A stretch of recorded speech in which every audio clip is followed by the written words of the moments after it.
Reciban nuestro cordial saludo. Vamos a presentarle en este video un resumen del sistema funcional complejo de Alexander Luria y Lev Vygotsky. Alexander Luria, neuropsicólogo y médico ruso, nace en 1902 y muere en 1977 y es considerado el padre de la neuropsicología. Su profesor y amigo Lev Vygotsky, psicólogo ruso de origen judío, nace en 1996 y muere a los 38 años en 1934.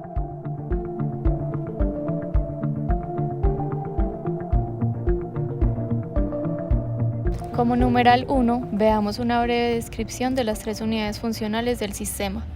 La primera unidad funcional es la unidad encargada de la activación y la regulación del tono cortical, que nosotros conocemos como estado de vigilia.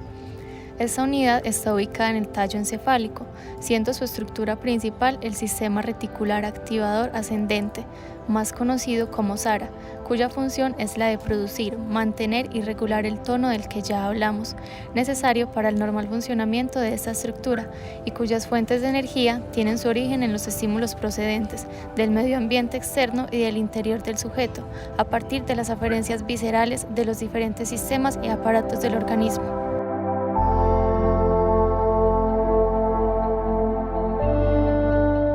Veamos ahora la segunda unidad funcional, que es la unidad encargada de recibir, analizar y almacenar la información que proviene del entorno o del interior de la persona, captada por el cerebro a través de la percepción. Sus estructuras principales son la corteza de los lóbulos occipital, parietal y temporal, como se aprecia en el dibujo, situada por detrás de la cisura de Rolando, adaptadas para la recepción de estímulos que viajan desde receptores periféricos hasta el cerebro.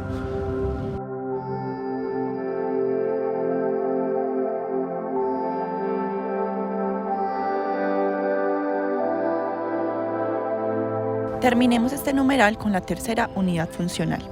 Es la unidad encargada de la ejecución de los procesos cognitivos, de la regulación del comportamiento, de los movimientos y de las emociones. Sus estructuras principales son el lóbulo frontal y en especial sus cortezas dorsolateral, orbital y medial. Se encarga de crear intenciones, formar planes y programas de acciones. Responde a las preguntas ¿qué hago?, ¿cómo lo hago?, verifica su ejecución y regula la conducta. Es el área funcional que tarda más en madurar en la persona, casi al finalizar la infancia.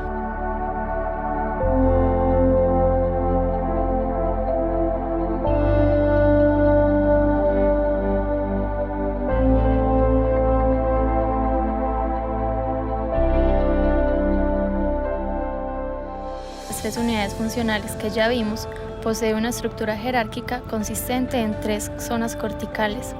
Las primarias o de proyección, encargadas del ascenso-percepción, las secundarias o de asociación, procesadoras de los estímulos externos o internos, y las terciarias o de integración.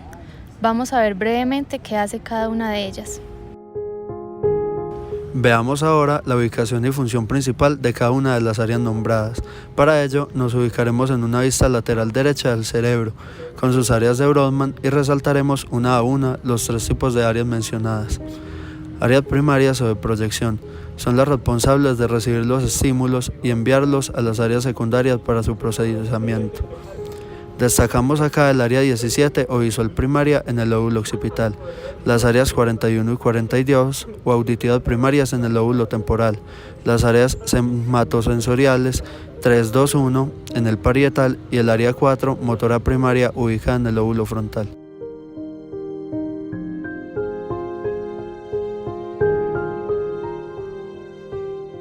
Veamos ahora las áreas secundarias o de asociación. Estas áreas, presentes en todas las cortezas, se encargan de analizar, sintetizar y almacenar temporalmente la información recibida en los estímulos, para pasarlo luego a las áreas terciarias. Encontramos acá en el lóbulo frontal las áreas 6 y 8 motoras, en el parietal las áreas 5 y 7 somatosensoriales, en el occipital las áreas 18 y 19 inferior, que son visuales secundarias.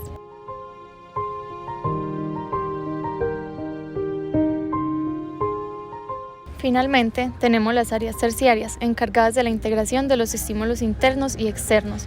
Estas áreas son las responsables de la integración de la información al cerebro y de la realización de actividades complejas que requieren la participación de otras áreas corticales. Como vemos en la figura, en las cortezas de los lóbulos cerebrales que conforman las unidades 2 y 3 de Luria, encontramos las 3 clases de áreas, cumpliendo funciones específicas de manera integrada.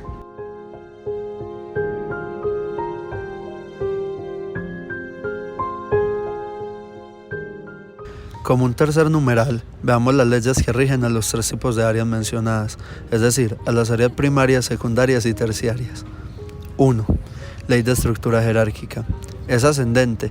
El trabajo más elemental de análisis corresponde a las áreas primarias, mientras que en las áreas terciarias se realiza el trabajo de integración funcional. 2. Ley de especificidad decreciente. Es descendente. A medida que se asciende de las áreas primarias a las terciarias, la organización se va tornando menos específica para una modalidad sensorial. 3. Ley de lateralización creciente. A medida que se asciende en un orden jerárquico, se produce una lateralización de las funciones y una asimetría funcional entre los hemisferios, de modo que existe uno dominante, generalmente el izquierdo. Veamos finalmente la manera como se comunican las unidades funcionales que vimos en la parte inicial del video. La unidad funcional 1, ubicada en el tallo encefálico, se comunica con las otras 2 unidades, informando permanentemente del tono cortical, vigilia, a las unidades 2 y 3. La unidad funcional 2, ubicada en los lóbulos occipital, parietal y temporal, permanentemente está recibiendo información del entorno, la procesa y la envía a la unidad funcional 1 para que defina su destino. Por su parte, la unidad funcional 3, ubicada en el lóbulo frontal e incluye sus cortezas dorsolateral, orbitofrontal y medial, y dirige todos los procesos cognitivos.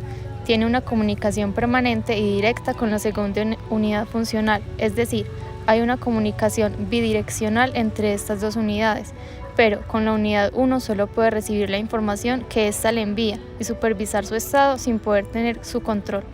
Muchas gracias por su atención.